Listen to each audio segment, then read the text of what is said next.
పశువైద్యుడిగా ప్రస్థానం ప్రారంభించిన ఆయన స్థిరాస్తి వ్యాపారిగా స్థిరపడి చివరకు ప్రజాప్రతినిధిగా మారారు. ఉమ్మడి కృష్ణా జిల్లాలో పేరుగాంచిన నియోజకవర్గం నుంచి వరుసగా 2 సార్లు ఎమ్మెల్యేగా గెలిచారు. అక్రమార్జనే ధ్యేయంగా గెలిపించిన పార్టీకి వెన్నుపోటు పొడిచి అధికార పార్టీలోకి మారిపోయారు. తన స్నేహితుడిలానే కబ్జాలు, క్యాసినోలు, ఇసుక, మట్టి దందాల్లో చెలరేగిపోయారు. 4.5 పాటు రెచ్చిపోయిన ఈ ఎమ్మెల్యే ప్రజాగ్రహానికి గురికాక తప్పదని తెలుసుకొని కింద మీద పడుతున్నారు. నాకు మద్దతివ్వు, ఇష్టం లేకపోతే ఇంట్లో కూర్చో, అంతేకాని ప్రత్యర్థికి ప్రచారం చేశావో నీ అంతు చూస్తా అంటూ ప్రత్యర్థుల ఇంటికెళ్లి తుపాకీ చూపి మరీ బెదిరిస్తారు ఆ ప్రజాప్రతినిధి. పోలీసుల్ని అడ్డం పెట్టుకుని దోపిడీ పర్వం కొనసాగించడంలో తన అధినేతనే మించిపోయారు. ఏమిటి దౌర్జన్యాలు అని ఎవరైనా ప్రశ్నిస్తే, అబ్బే నాకేం తెలియదన్నా, నా మాట ఎవరు వింటారు అంటూ తన సినీ అనుభవాన్ని ప్రదర్శిస్తారు. నియోజకవర్గం కంటే హైదరాబాద్కే ఎక్కువ పరిమితమయ్యే ఈ ఎమ్మెల్యే సామంతులతో దందా నడిపిస్తారు. ఈ నియోజకవర్గం విస్తరించిన 2 జిల్లాల పరిధిలోని అధికారులపై పెత్తనం చేస్తుంటారు. 4 మండలాల్లో ఒక్కో సామంతరాజుంటారు. ఎలాంటి అక్రమమైనా ఈ సామంతులకు కప్పం చెల్లిస్తే సక్రమమైపోతుంది. ఎమ్మెల్యే అప్పుడప్పుడు చుట్టం చూపుగా నియోజకవర్గానికొస్తారు. వచ్చినప్పుడల్లా అపర దానకర్ణుడిలా ఆయా గ్రామాల్లో ఒకరిద్దరికి కవర్లు అందజేస్తారు. ఆయనకు సన్నిహితుడు, వ్యక్తిగత సహాయకుడిగా ఉన్న వ్యక్తికి మొత్తం బాధ్యతలతో పాటు ఒక మండలంలో పెత్తనం కూడా అప్పగించారు. అధికార పార్టీ నేతలతో సంప్రదింపులు, పార్టీ వ్యవహారాలు, గ్రావెల్ తవ్వకాలు, అక్రమ రవాణా, వసూళ్లు అన్నీ ఆ సహాయకుడు చూస్తూ ఉంటారు. నియోజకవర్గ కేంద్రమున్న మండలాన్ని ఇద్దరికి అప్పగించారు. అక్రమ లేఅవుట్లు, మట్టిదందా అంతా వీరి కనుసన్నల్లో జరుగుతుంది. అక్రమ లేఅవుట్ల నుంచి లక్షల్లో వసూలు చేస్తారు. జూదం, పోలీస్ స్టేషన్, పంచాయతీల్లో వీరి మాట వినాల్సిందే. ఆ మండల కేంద్రంలో ఓ డిప్యూటీ ఎస్పీ ఉంటారు. ఆయన సైతం ఈ నేతలకు ఎస్ బాస్ అనాల్సిందే. పక్క జిల్లాలోని మండలాన్ని గతంలో ఏఎంసీ చైర్మన్ గా ఉన్న నాయకుడికి అందించారు. సెమీ అర్బన్ గా ఉన్న ఈ ప్రాంతంలో అక్రమ కట్టడాలు, అక్రమ లేఅవుట్లు విపరీతంగా ఉన్నాయి. సిఆర్డీఏ పరిధిలోని వీటిపై కన్నుపడకుండా ఈ నేత చూస్తూ ఉంటారు.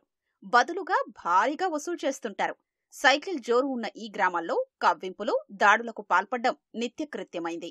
నియోజకవర్గంలో ప్రభుత్వ పనైనా, ప్రైవేటు వ్యక్తులు చేసే పనులైనా సామంతులకు కప్పం కట్టాల్సిందే.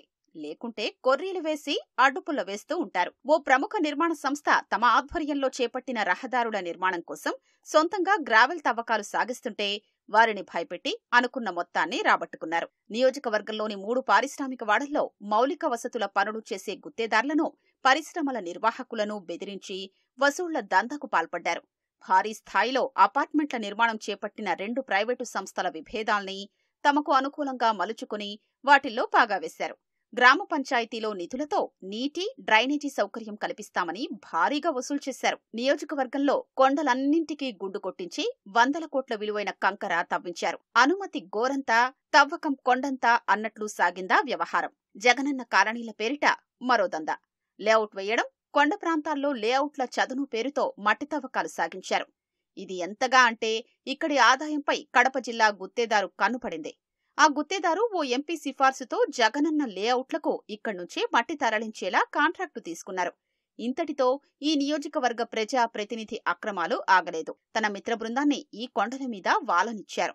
వీరిలో మంత్రిగా పనిచేసిన ఒక స్నేహితుడు తన సన్నిహిత అధికారి జేసీగా ఉండడంతో గనుల శాఖపై ఒత్తిడి తెచ్చి ప్రభుత్వానికి ఆదాయం వస్తుందనే ఒకే ఒక్క చిన్న కారణంతో దాదాపు 20 వరకు గ్రావెల్ తవ్వకాలకు, రెవెన్యూ పోరంబోకు భూములంటూ అనుమతులు ఇచ్చారు. వీటిని అడ్డం పెట్టుకున్న ఈ మిత్ర బృందం 4-5 కొండలకు పూర్తిగా గుండు కొట్టించారు.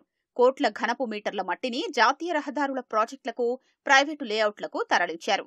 దాదాపు 1000 కోట్ల వరకు అక్రమార్జన జరిగిందని అంచనా. కొండలు మాత్రమే కాదు, ఈ నియోజకవర్గం నుంచి వెళ్లే పోలవరం కుడి కాలువకు ఇరువైపులా గట్టు తవ్వేశారు. ఇక్కడ కూడా ఆ శాఖ మంత్రిపై ఒత్తిడి తెచ్చి అనుమతులు నామమాత్రంగా తీసుకున్నారు. తరువాత సామంతులకు కట్టబెట్టారు. ఈ మట్టి చాలా నాణ్యమైంది కావడంతో లేఅవుట్లలో దీనికే ఎక్కువ డిమాండు. తరువాత ఓ మాజీ మంత్రి తన అనుచరులకే అప్పగించి తవ్వకాలు సాగిస్తున్నారు. ఈ కాలువలు తవ్వేసి దాదాపు 500 కోట్ల విలువైన మట్టి తరలించారు. ఎన్జీటీలోనూ, రాష్ట్ర ఉన్నత న్యాయస్థానంలోనూ ఈ అక్రమ తవ్వకాలపై ప్రైవేటు వ్యక్తులు కేసు దాఖలు చేశారు. కానీ అధికార యంత్రాంగం ఒక్క కేసు నమోదు చేయలేదు. మరోవైపు మాట వినని అధికారులపై బదిలీ వేటు వేయించి మరీ తవ్వకాలు సాగించారు. గ్రామాల్లో వ్యతిరేకత రాకుండా చిల్లర పంపకాలు సాగించేవారు. నియోజకవర్గాన్ని క్యాసినోలకు, జూద క్లబ్లకు అడ్డగా మార్చారు. సంక్రాంతి సంబరాల పేరుతో ఈ ఎమ్మెల్యే అనుచరులు ఏర్పాటు చేసే జూదశాల గోవా క్యాసినోల్ని తలదన్నేలా ఉంటుంది. బహిరంగంగా ఏర్పాటు చేసిన ఈ జూదశాలలో వీవీఐపీ, వీఐపీ, సాధారణ కేటగిరీలు ఉంటాయి. పబ్బుల మాదిరిగా రిస్ట్ బ్యాండ్లు, స్కానర్ల ఏర్పాట్లు ఉంటాయి.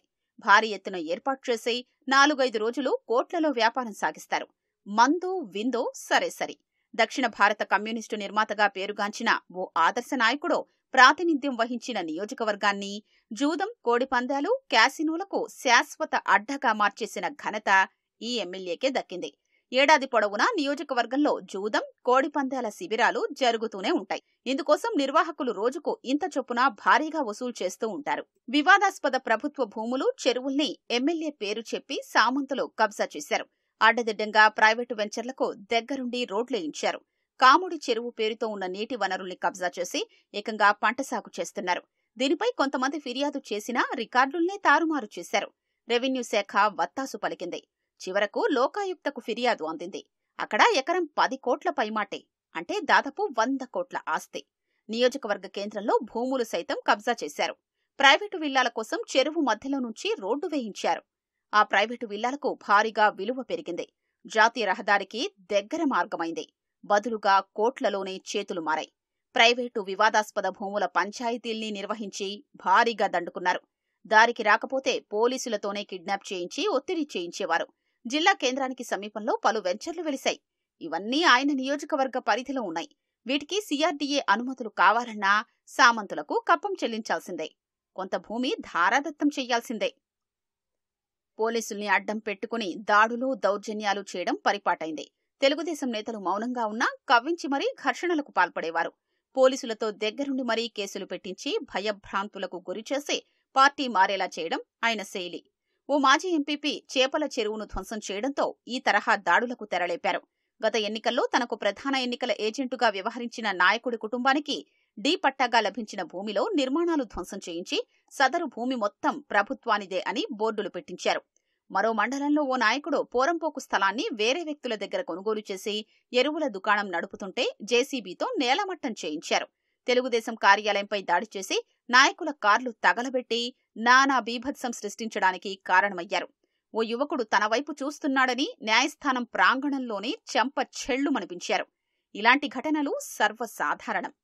అక్రమార్జనతో 100 కోట్లకు పడగలెత్తిన ఈయన ఇంకా బేదారుపులు అరుస్తూ ఉంటారు. ఎన్నికల ఖర్చుకు డబ్బు లేదని అధినేత వైపు చూస్తున్నారు. మరోవైపు గ్రామాల్లో ఒకరిద్దరికి 5,000, 10,000 దానం చేసి దాతృత్వానికి మారుపేరు అన్నట్లు ప్రచారం చేసుకుంటారు. మహిళలపై ఈయన చేసిన వ్యాఖ్యలు పెద్ద ఎత్తున దుమారం రేపాయి. ఇప్పుడు సుడిగుండంలా ఆ వ్యాఖ్యల్లోనే ఇరుక్కున్నారు. మహిళా సమాజం ఏవగింపునకు గురయ్యారు.